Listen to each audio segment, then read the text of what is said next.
Hi guys, so it has been a few weeks since I uploaded my last video to let everybody know that our IUI was unsuccessful, and unfortunately we didn't manage to get pregnant first cycle trying to conceive. We really weren't that surprised that our IUI didn't work last month. We tried 4 of them to try and conceive Harris, and none of them really seemed to work for Sarah either.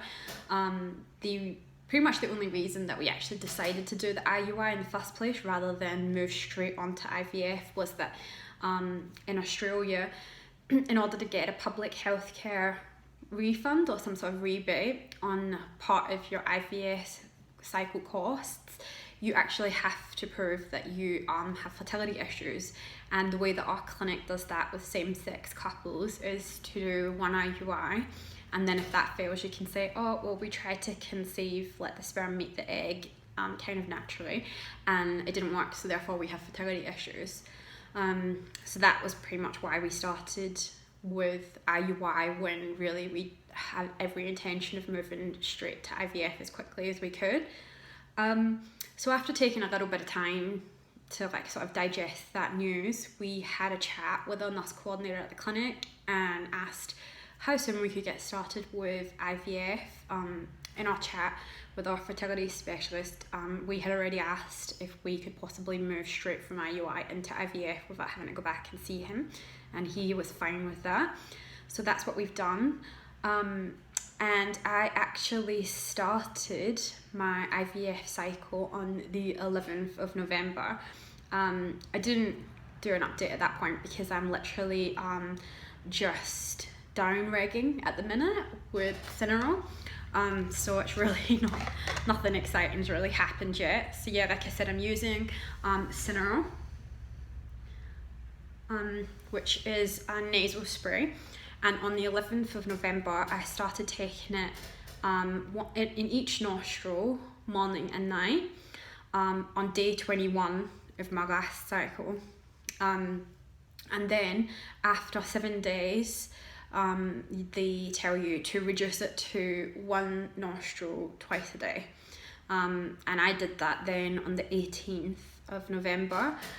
At that point, you basically then wait for sort of a period, or what they call a breakthrough bleed, and from that point on, continue the Synarel and then move on to stims.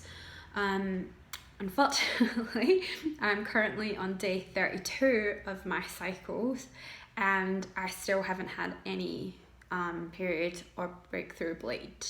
The clinic kind of said to me when we started it that if I didn't have any period by day 11 of taking the meds, then they would ring me up and sort of ask me how I was feeling, ask me if I felt like I was going to get my period anytime soon, and then take it from there. So that was yesterday, and they did give me a call, and I said, like, I'm really not sure. I have been having a little bit of cramping, but it's only on and off, and I don't really have any other signs that I'm gonna get my period.